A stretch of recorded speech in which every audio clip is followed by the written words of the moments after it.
दरम्यान घटनास्थळावर आसपासच्या गावातल्या नागरिकांनी गर्दी करायला सुरुवात केली आणि या परिस्थितीचा आढावा घेतलाय आमचे प्रतिनिधी आशिष घरत यांनी। बघूया। महाडच्या सावित्री नदीवरचा पूल परवा कोसळला आणि त्यानंतर त्यामध्ये अनेक गाड्या या पुराच्या पाण्यामध्ये वाहून गेल्याची शक्यता वर्तवली होती।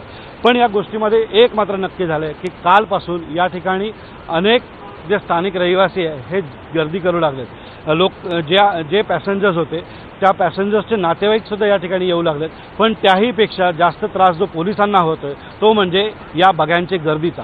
ही बघ्यांची गर्दी नेमकी का होते, त्याचं का एवढी उत्सुकता लागली की एक दुर्घटना झालेली आहे आणि ती दुर्घटना जी गंभीर दुर्घटना आहे ते बघण्यासाठी ही सगळी गर्दी या ठिकाणी जमते। आज सुद्धा आपण सकाळी बघू शकता की या ठिकाणी ही सगळी नदीकाठच्या बाजूला ही गर्दी जी स्थानिक लोकांची रहिवासींची गर्दी आहे ही गर्दी येऊ शकते। आपण पुढे बघू शकता की या शेताच्या बांधावरनं गावकरी या स्पॉटकडे येताना दिसतात।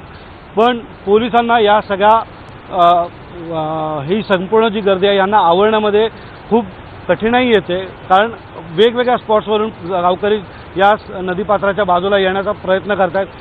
पोलीस सातत्याने त्यांना या ठिकाणी या स्पॉटपासून विनाकारण दुसरी काही दुर्घटना आणखीन घडू नये यासाठी पोलीस त्यांना या सगळ्या गावकऱ्यांना या गर्दीला हटवण्याचा प्रयत्न करते। पण ही गर्दी मात्र काही हटताना दिसत नाही।